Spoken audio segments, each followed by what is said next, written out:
Yeshiva World.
You know, every year Michelle and I like to invite just a few friends over for a celebration.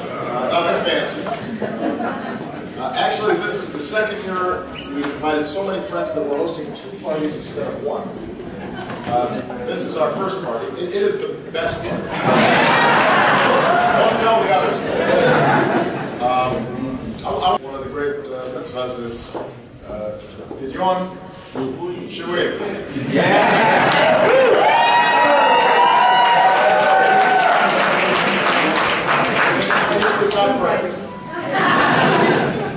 But I get points for trying.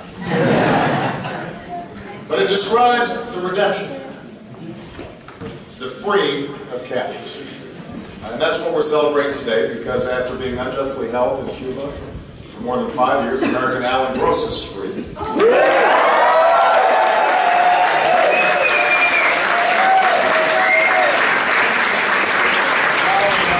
Alan's dedicated his life to others, to helping people around the world develop their communities, improve their lives, including Israelis and Palestinians. He's a man of deep faith.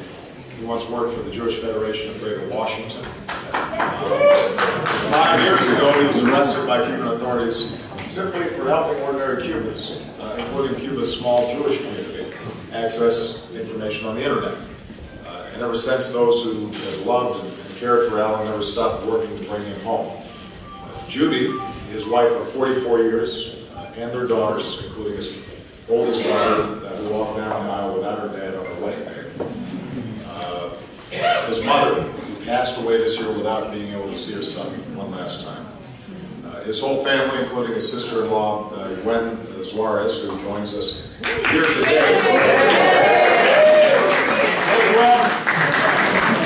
Over here. His rabbi, his friends, his congregation in Maryland, Am Kolel, who kept him in their prayers every Shabbat. Jewish and other faith leaders across the country and around the world, including His Holiness Pope Francis, and members of Congress and those of us in the United States government. And Alan's fought back. He spoke out in his cell, he went on a hunger strike. With his health deteriorating, his family worried he might not be able to make it out alive, but he never gave up. And we never gave up. As I explained earlier, after our many months of discussion with the Cuban government, Alan was finally released this morning on humanitarian grounds. I spoke to him on his flight. He said he was willing to interrupt his corned beef sandwich to talk to him.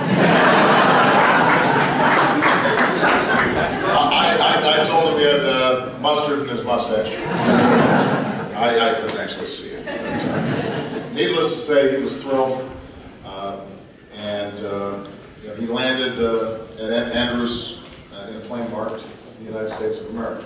He's going to be getting the medical attention that he needs. He's back where he belongs in America with his family, home for Hanukkah. And I can't think of a better way to mark this holiday with its message that freedom is possible than with the historic changes that I announced today in our Cuba policy.